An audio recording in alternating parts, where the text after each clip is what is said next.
Bonjour à tous, je suis ravie de vous retrouver dans une nouvelle vidéo et avant de commencer celle-ci, je tenais à vous souhaiter une excellente année 2022. J'espère que cette année vous apportera la meilleure santé possible et toutes les petites et grandes joies que vous pouvez espérer. On se retrouve donc aujourd'hui pour une nouvelle vidéo bullet journal. Vous risquez de voir quelque part par là une petite truffe ou des petites oreilles qui dépassent puisque Neiko s'est invitée à mes côtés pour cette vidéo. Je vous retrouve donc aujourd'hui pour une vidéo bullet journal. Exceptionnellement, je ne vais pas le préparer devant vous puisque je n'ai pas eu le temps de le préparer en une seule fois chez moi, donc je l'ai préparé par petits morceaux, un peu chez mes parents, un peu ici, et je n'avais pas toujours mon matériel pour filmer. Donc ce mois-ci, de façon exceptionnelle, je vous présente simplement le setup de mon début d'année 2022 et de mon mois de janvier. C'est parti! Je poursuis encore ce mois-ci avec mon ancien bullet journal puisqu'il me reste de quoi faire encore à peu près 2 mois. Donc je vais commencer 2022 sur celui-ci. Ne soyez pas surpris si de temps en temps vous voyez des parties qui sont floutées, c'est que j'ai déjà noté pas mal de choses sur mon carnet et que la plupart sont des choses qui sont assez personnelles et que je ne peux pas encore évoquer avec vous ou que je n'ai pas envie d'évoquer pour le moment.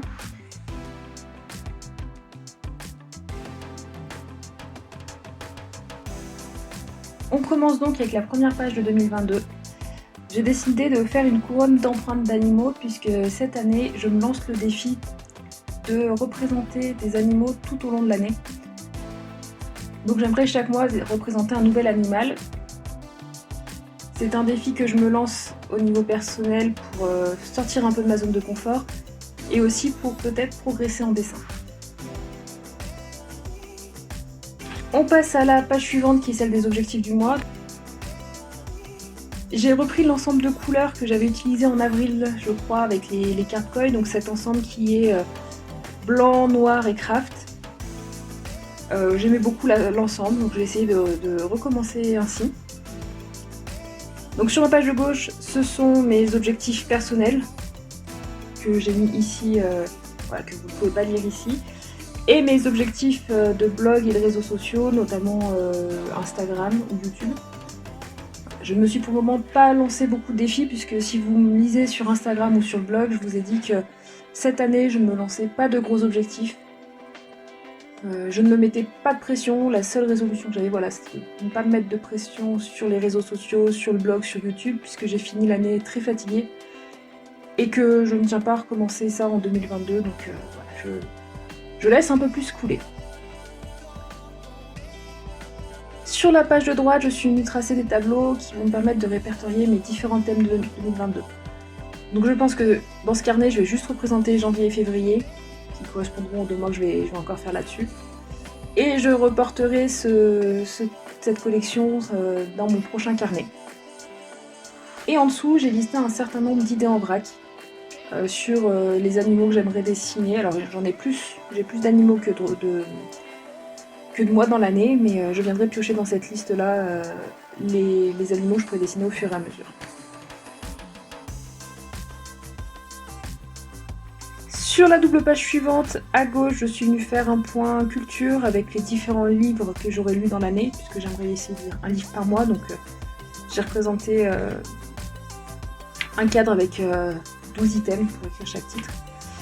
Et j'aimerais aussi noter les films et séries que j'ai regardés qui m'ont plu.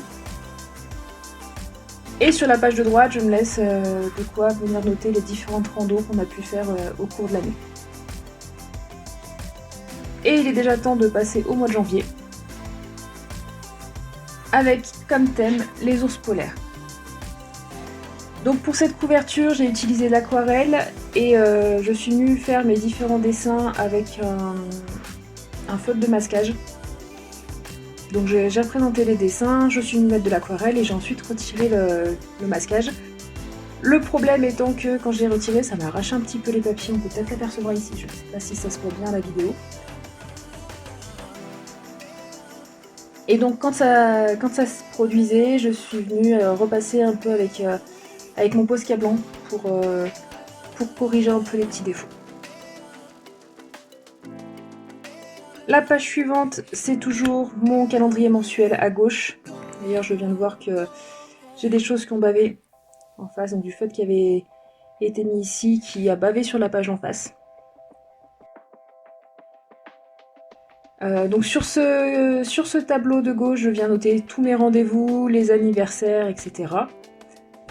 En face, je me fais une to-do list personnelle, une to-do list pour les réseaux sociaux. Ça ne change pas par rapport au mois précédent.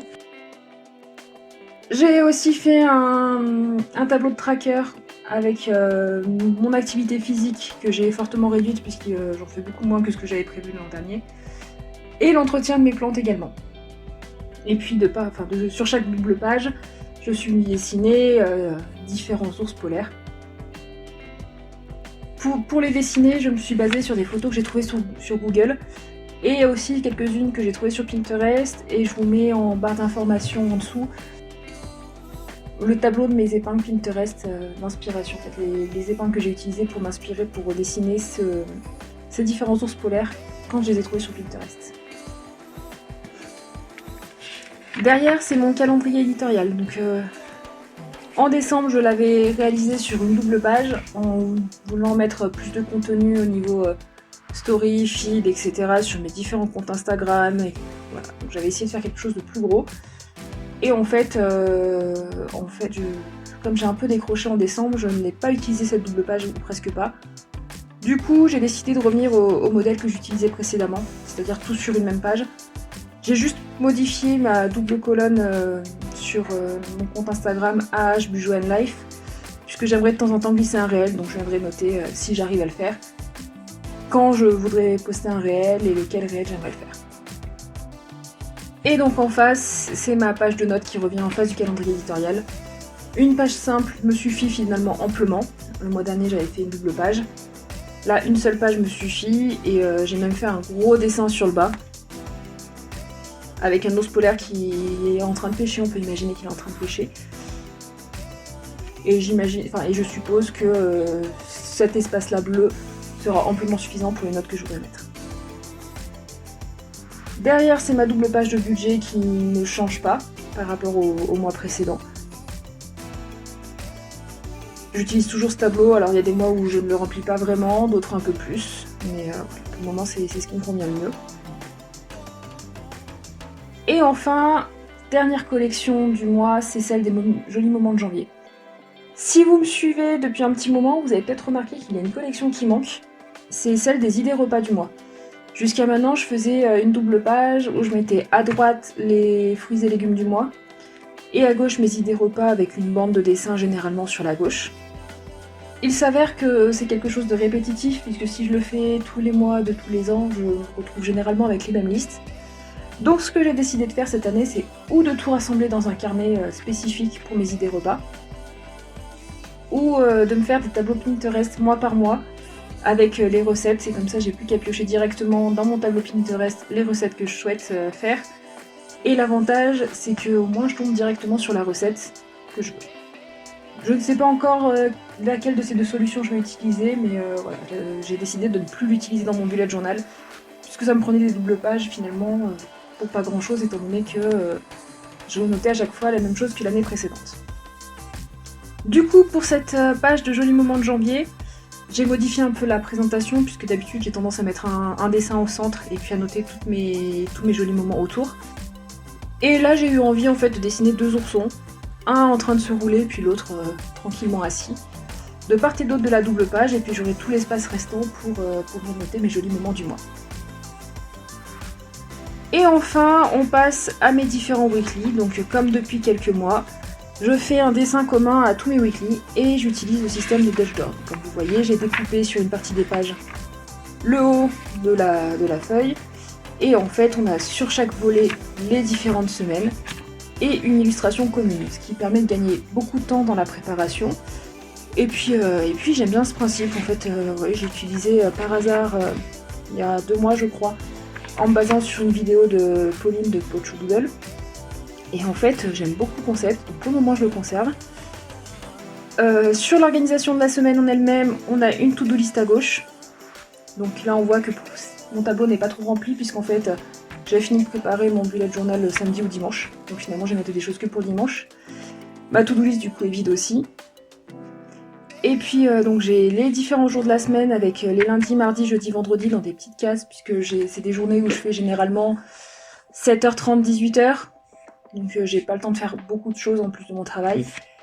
Et mercredi, samedi et dimanche, ce sont les journées où j'ai plus de temps libre entre guillemets, et où donc je peux prévoir plus de tâches.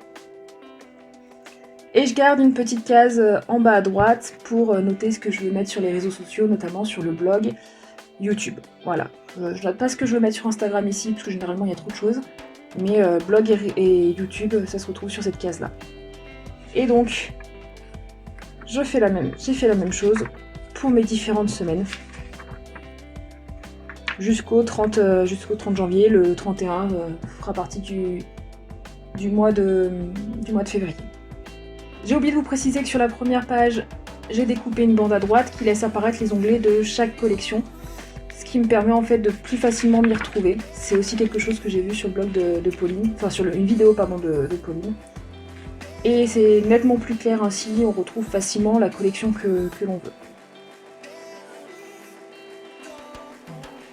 Et voilà pour mon bullet journal de janvier et les quelques collections que j'ai créées pour 2022. Je vous remercie d'avoir regardé cette vidéo jusqu'au bout, j'espère qu'elle vous a plu. Si c'est le cas, n'hésitez pas à mettre un petit pouce vers le haut et à commenter, à vous abonner à la chaîne si vous voulez voir plus de vidéos de ce genre. Je vous remercie d'être resté jusqu'au bout et je vous dis à bientôt.